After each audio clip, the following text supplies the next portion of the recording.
What's up? Welcome back. Today we're in chapter 14 of Proverbs, and the title of the text is The Wise and the Foolish, starting in verse 1. Every wise woman buildeth her house, but the foolish plucketh it down with her hands. Verse 1.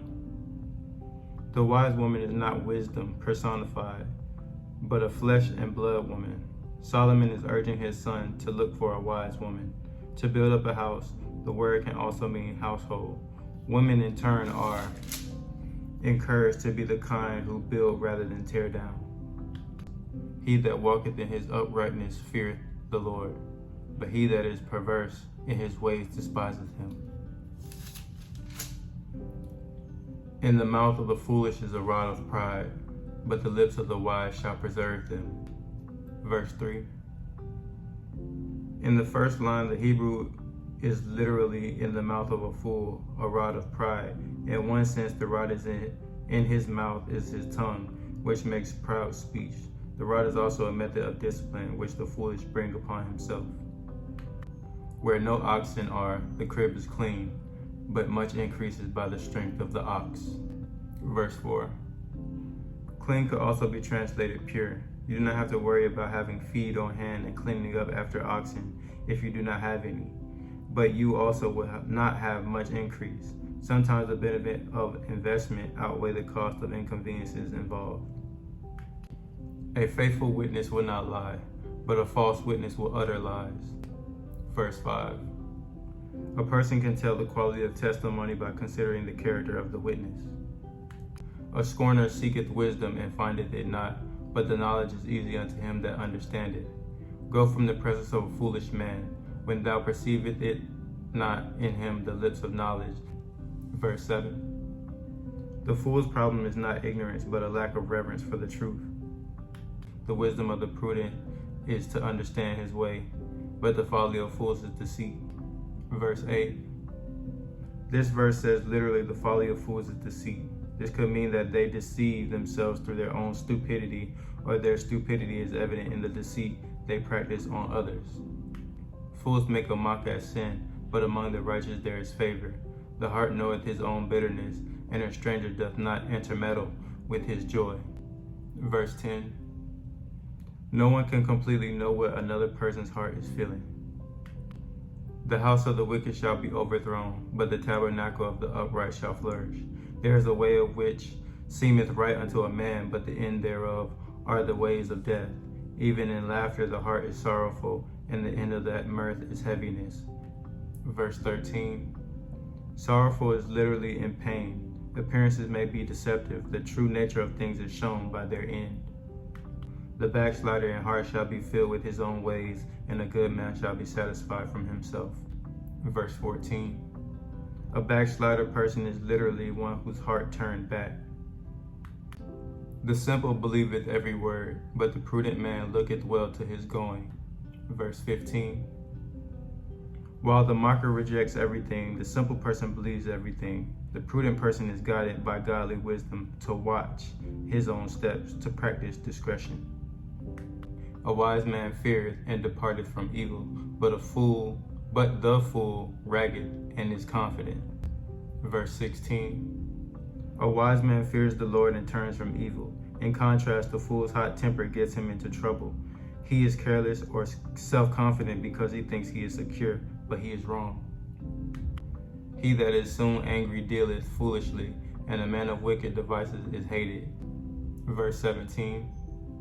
A quick-tempered person does bad things impetuously because he does not think first. A schemer does bad things purposely because he is malicious. Neither thrives. The former squanders his life as foolishness, and the later is hated and condemned. The simple inherit folly, but the prudent are crowned with knowledge. The evil bow before the good, and the wicked at the gates of righteousness. Verse 19. Judgment took place at the gates of cities, suggesting that the righteous person will have a prominent place in the city and stand in judgment of the wicked. The poor is hated even of his own neighbor, but the rich have many friends. Verse 20. This is not a promise or endorsement. It is an astute observation of human nature. He that despiseth his neighbor sinneth, and he that hath mercy on the poor, happy is he. Do they not err that devise evil? But mercy and truth shall be to them that devise good. In all labor there is profit, but the talk of lips tendeth only to penury. Verse 23. The talk of the lips could also be translated mere words. Labor is work that is physically or emotionally draining. Outside of the Lord's blessing, it is vain in Psalms 127, 1-2. But diligent work in Proverbs 6, 6-11 is better than recklessness, idleness, fraud, or get-rich-quick schemes. The crown of the wise is their riches, but the foolishness of fools is folly. A true witness delivereth souls, but a deceitful witness speaketh lies.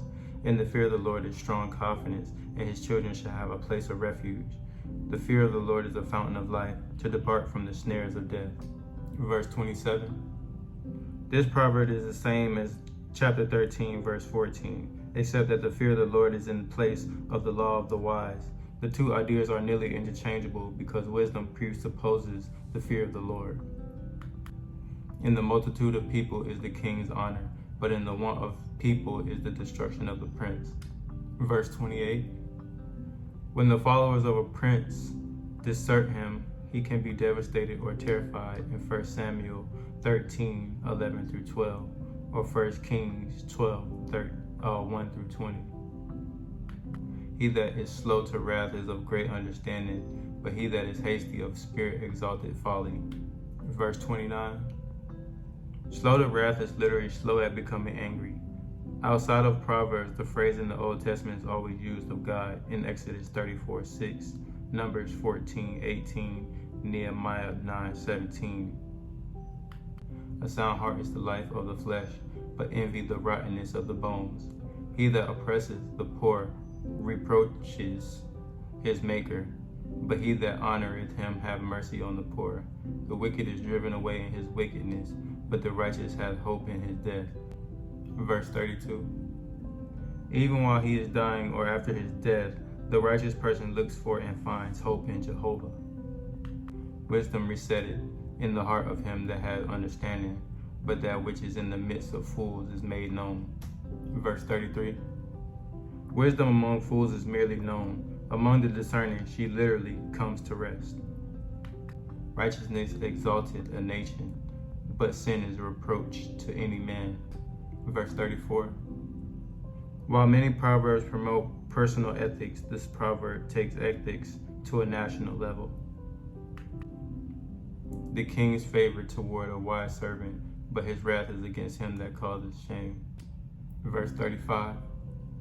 Servant of a king probably refers to a royal official, not a household slave.